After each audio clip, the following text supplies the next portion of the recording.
সামনে মাধ্যমিক পরীক্ষা, উচ্চ মাধ্যমিক পরীক্ষা। তাই সমস্ত পরীক্ষার্থীদের আমার তরফ থেকে কিছু নির্দেশিকা মেনে চলার উপদেশ। উপদেশ ঠিক নয়, স্যার বা দাদা হিসাবে আমি তোমাদেরকে এই কথাগুলি মেনে চলার অনুরোধ করছি। প্রথমত, রাত জেগে যাদের পড়া অভ্যাস নেই, তারা বেশি রাত জেগে পড়তে গিয়ে শরীর খারাপ একদম যেন না হয় সেদিকে লক্ষ্য রাখবে। আমি বলবো 12টা-1টা পর্যন্ত, তার বেশি তোমরা রাত জেগো না, যাদের অভ্যাস নেই। আর যাদের রাত জাগাটাই স্বাভাবিক, কোনো অসুবিধা হয় না, তারা তাদের ওই দোলাচলেই চলুক। আমি বলবো নাম্বার 2, স্নান এবং খাওয়া দাওয়া এই কটা দিন অন্তত টাইমলি হোক। অনেকে এই শীতকালে স্নানে খুব দুর্বল, ভীতু। আমি বলবো এটা ভুল হচ্ছে। শরীরের এই স্নানটা যেহেতু আমাদের একটা নিত্য কর্মের মধ্যে পড়ে এবং এটাতে আমরা অভ্যস্ত, তাই প্রত্যেক স্টুডেন্টকে বলবো যারা মাধ্যমিক এবং উচ্চ মাধ্যমিক, তারা প্রত্যেক দিন 10টা থেকে 12টার মধ্যে যেন স্নানটা সেরে নেয়। তুমিও সেরে নেবে, দেখবে সুস্থ থাকবে।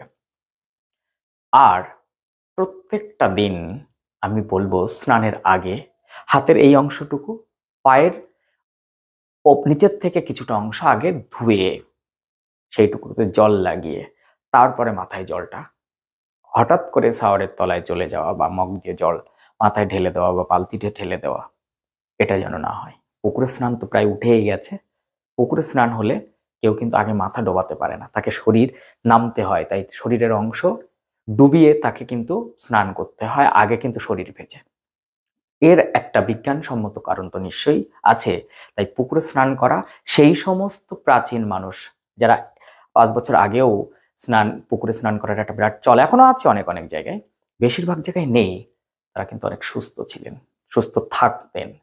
এটা এটা কিন্তু আমাদের অজান্তেই আমাদের একটা বৈজ্ঞানিক পদ্ধতি মেনটেন করা। তাহলে পুকুরে যারা স্নান করো না, তারা অবশ্যই এটা মানবে। হঠাৎ করে মাথায় জল ঢাললে কিন্তু ঠান্ডা লাগার প্রবণতা থাকবে।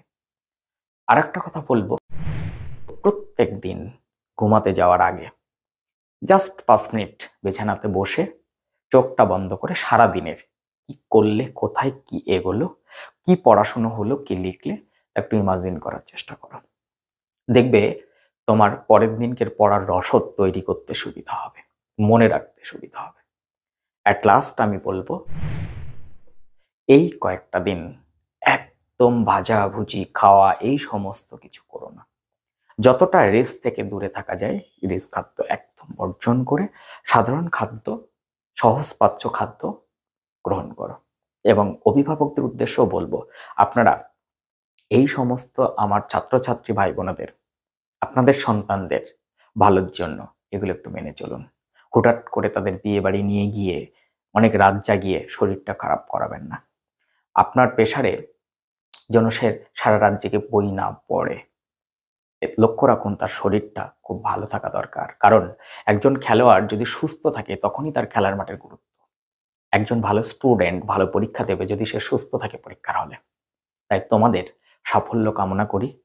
আর একটা লাস্ট না বললে নয়, একটু লেখার অভ্যাস এই কদিন। হ্যান্ডরাইটিং কিন্তু খুব খারাপ হয়ে গেছে টেস্টের পরের থেকে, কারণ বেশিরভাগ স্টুডেন্টরা নোট লিখছো না, বেশি প্র্যাকটিস হচ্ছে না, পড়াটা বেশি হচ্ছে। তাই আরো শীতকাল, হাতের একটা জড়তা থাকে, তাই লেখা কিন্তু একটা সমস্যা হচ্ছে। হ্যান্ডরাইটিংটা জঘন্য হয়ে গেছে, একটা বিশ্রী হয়ে গেছে। তাই লেখার অভ্যাসটা প্রতিদিন অন্তত 2 থেকে 3 ঘন্টা রাখতে হবে। তোমাদের ভালো রেজাল্ট হবে এই আশা রাখি। আর তোমাদের সাফল্য আমাদেরকে আনন্দ দেয়। তাই এই কথাগুলো মেনে আগামী দিনের জন্য রেডি হও। যারা মাধ্যমিক পরীক্ষা দিচ্ছ তারা জীবনের প্রথম বড় পরীক্ষা, আর যারা উচ্চ মাধ্যমিক দিচ্ছ তাদের জন্য জীবনের দ্বিতীয় বড় পরীক্ষা। কাজেই প্রথম এবং দ্বিতীয় এই পরীক্ষা দুটো তোমাদের মনের মতন রেজাল্ট হোক, এই কামনা করি।